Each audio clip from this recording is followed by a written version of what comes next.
Hi, welcome to Recovery with Jesus. Today we're going to talk about the subject of fear. In the Bible, it says 365 times not to fear. So I would take that as God's word not to be fearful. In 2 Timothy 1:7 it says, "For God has not given me a spirit of fear, but of power and of love and a sound mind." I remember when I was going to start these videos, it was about 2 years ago, and I got this feeling that I should start them, and I was really scared about what to say in front of a camera. I'd never been in front of a camera, and I was just fearful. And one day I was in my house and my sister was there, and she said, "Hey, I have this feeling you're supposed to be making videos on TikTok." And I just shook it off and kept going, and like 4 or 5 months later, she said to me, "I think God's telling me to tell you to make TikTok videos." Well, I was kind of scared and fearful, and the thing I was fearful about was, when you go from the streets to church, everyone's like, "Yo, he's going to church. Is he getting weird on us or what?"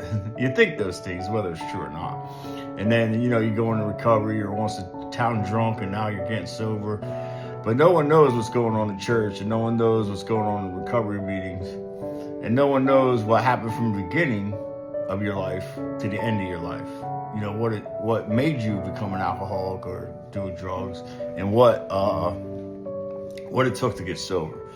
So, coming out with those things like being sexually abused as a kid, home life not being that great, and all those things was really hard to say in public. So I was fearful at times, and I read this verse in Isaiah 54:4. It says, "Fear not, for you will not be ashamed. Be not confronted, for you will not be disgraced, for you will forget the shames of your youth." And I was so shameful of my youth, though, being sexually abused, that I didn't want to talk about nothing. I was so scared and so fearful. But I remember, the time when someone spoke of it, and it released me from my freedom because he spoke of it. So I'm out here to talk about alcohol and gambling and abuse and all that kind of stuff to free other people. So I'm glad God took the fear away from me, and I'm here today to be able to talk about it.